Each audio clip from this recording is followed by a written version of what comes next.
আপনি কি প্রতিনিয়ত ভিডিও আপলোড করেন কিন্তু সেই ভিডিওতে 30 থেকে 40টা ভিউ আসার পরে আর ভিডিও আসে না? মনে হচ্ছে ইউটিউব আপনার ভিডিওকে অন্যদের কাছে রিকমেন্ডই করে না। এতে পরিষ্কার বোঝা যাচ্ছে অ্যালগরিদম আপনাকে ডিরেক্টলি ইগনোর করেছে। কিন্তু ভয় নেই, ভিডিও শেষে আপনি বুঝতে পাবেন যে কেন ইগনোর করছে এবং সেই ভিডিও কি করে পুশ করবে বা কি করে আবার ভিউ আনতে হবে। অ্যালগরিদম আসলে কি দেখে? অ্যালগরিদম তোমাদের প্রথমে একটা ভুল ধারণা ভেঙে দেই যে অ্যালগরিদম কোনো মানুষ না, ওর কোনো রাগ নেই। সো সে প্রধানত 3টি জিনিস ফলো করে। 1 নাম্বার হচ্ছে মানুষ তোমাদের ভিডিওতে কতক্ষণ ধরে দেখছে এবং সেই ভিডিওতে কীরকম করে লাইক কমেন্ট আসছে কিনা, এবং তৃতীয়ত মানুষ তোমাদের ভিডিওটা মানুষের কাছে পৌঁছানোর পর সেটা দেখছে নাকি সেই ভিডিওটাকে সরাসরি স্ক্রল করে দিচ্ছে। এই 3টার মধ্যে যদি একটিও করে থাকে তাহলে তোমাদের ভিডিও ইউটিউব অ্যালগরিদম আর অন্যদের কাছে পোস্ট করে না, ফলে তোমাদের ভিডিওতে ভিউ কম আসে। আজকে আমি এই ভিডিওতে তোমাদের 5টি মিস্টেক এবং তার সমাধান দেখিয়ে দেব। তো চলো বেশি দেরি না করে ভিডিওটাকে শুরু করা যাক। মিস্টেক নাম্বার 1, প্রথম 3 সেকেন্ডের মূল্য। আপনারা সব থেকে বেশি এখানেই ভুল করে থাকেন। আপনাদের ভিডিওর শুরুতে আপনারা বলেন হ্যালো ফ্রেন্ডস অথবা আজকের ভিডিওতে, ঠিক আছে, এরকম কিছু একটা বললে অডিয়েন্সের অ্যাট্রাকশান ভিডিওর থেকে অনেকটাই কমে যায়, ফলে তাদের স্ক্রল করার চান্স অনেকটা বেড়ে যায়। আর স্ক্রল করলে অ্যালগরিদম ভাবে যে এই ভিডিওটা বোরিং, সো তাদের সেই ভিডিওটা আর অন্যদের কাছে রিকমেন্ড করে না। তো এর সমাধান কি? প্রথমে কোনো একটা সমস্যা বা তোমার ভিডিও যে মেইন যে টপিকটা থাকবে সেটা উপস্থাপন করতে হবে। যেরকম এই কাজটা না করলে তোমাদের ভিডিও ভাইরাল হবে না, এরকম কিছু একটা এখানে বলতে হবে। মিস্টেক নাম্বার 2 হচ্ছে এক চ্যানেলেই সব কিছু। এর মানে কি? এর মানে হচ্ছে যে আপনি আজ এআই কার্টুন ভিডিও কীভাবে তৈরি করে এটা আপলোড দিলেন এবং পরের দিন কি দিলেন যে ইউটিউব গ্রোথ টিপস ট্রিক্স, ঠিক আছে, এবং পরশুদিন মোটিভেশন। এরকম করলে কি হয়?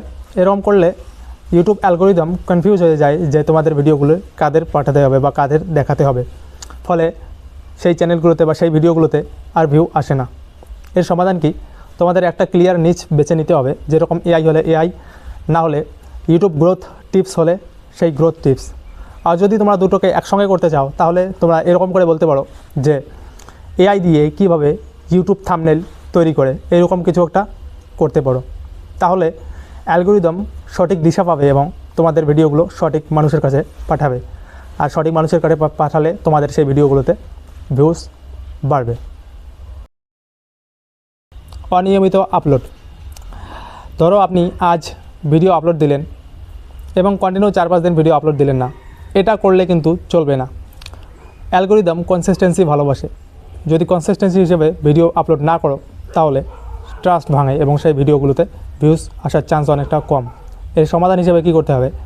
যে প্রতিনিয়ত তোমাদের একটি হলো শর্ট দিতে হবে এবং সপ্তাহে 3 থেকে 4টা লং ভিডিও দিতে হবে। ধরুন আপনি ভিডিও আপলোড দিলেন কিন্তু শেষে কিছুই বললেন না লাইক কমেন্ট শেয়ারের কথা, তাহলে যদি সেখানে অ্যাকচুয়ালি কম আসে লাইক কমেন্ট শেয়ার, তাহলে কী হবে? অ্যালগরিদম সেই ভিডিওগুলোকে অন্যদের কাছে পুশ করা বন্ধ করে দেয়। তো এর সমাধান হিসেবে কি বলতে পারো? যে তোমরা ভিডিও শেষে বলতে পারো যে যদি ভিডিওটা ভালো লাগে তাহলে একটা লাইক করবেন বা শেয়ার করবেন, এরকম কিছু একটা বললে সেই ভিডিওগুলো পোস্ট যদি শেয়ার বা লাইক করে তাহলে তোমাদের সেই ভিডিওগুলোকে পুশ করার চান্স অনেকটা বেড়ে যায়, ফলে তোমাদের ভিডিওগুলোতে ভিউ বাড়বে। মিস্টেক নাম্বার 5, রেজাল্ট না দেখা। নিউ ক্রিয়েটরদের সবথেকে বড় সমস্যা হচ্ছে তারা রেজাল্ট দেখায় না, শুধু কথা বলে। আর তাদের ভিডিও যে অডিয়েন্সগুলোর সামনে যায় তারা সবসময় রেজাল্ট আগে দেখতে চায় এবং তারা রেজাল্ট দেখে কিন্তু তাদের সম্পূর্ণ ভিডিওটা দেখার ডিসাইড করবে, দেখবে কি দেখবে না এটা ডিসাইড করে। এই জন্য এর সমাধান হিসেবে তোমরা ধরো কোনো একটা কার্টুন ভিডিও তৈরি করলে প্রথমে সেই ভিডিওটাকে, যদি তোমরা কোনো কার্টুন ভিডিওর টিউটোরিয়াল বা এর ফুল ডিটেল তৈরি মানে কীরকম করে তৈরি করে এই টপিকটা যদি কভার করো ওই ভিডিওর মাধ্যমে, তাহলে প্রথমে একটা এআই কার্টুন ভিডিও তোমাদের সামনে চালাতে হবে এবং তারা দেখলে ডিসাইড করবে যে তোমাদের ভিডিওটাকে দেখবে কি দেখবে না। যদি এরকম হয় তাহলে তোমাদের অ্যালগরিদম কিন্তু সেই ভিডিওটাকে পুশ করার চান্স অনেকটা বেড়ে যায়। Algorithm recovery plan. এখন সবথেকে গুরুত্বপূর্ণ কথা হলো অ্যালগরিদম আপনাকে ইগনোর করছে না, আপনি অ্যালগরিদমের সিস্টেমে বুঝতে পারছেন না। এগুলোকে ফিক্স করতে হবে। উপরের দেওয়া 5টি ইনস্ট্রাকশন যদি আপনি সঠিকভাবে পালন করেন তাহলে আপনার সেই অ্যালগরিদম প্রবলেম ফিক্স হবে। তো আপনি যদি কোনো নতুন ক্রিয়েটার হন বা অনেক দিন থেকে স্ট্রাগল করেন, তাহলে এই ভিডিওটাকে সেভ করতে পারেন। আর কমেন্টে লিখুন আপনার সবথেকে বড় সমস্যা কোনটি, এবং যদি ভিডিওটা ভালো লাগে তাহলে একটা লাইক করবেন, এবং এরকম আরও ইনফরমেটিভ ভিডিও পাওয়ার জন্য চ্যানেলটিকে সাবস্ক্রাইব করে পাশে থাকবেন।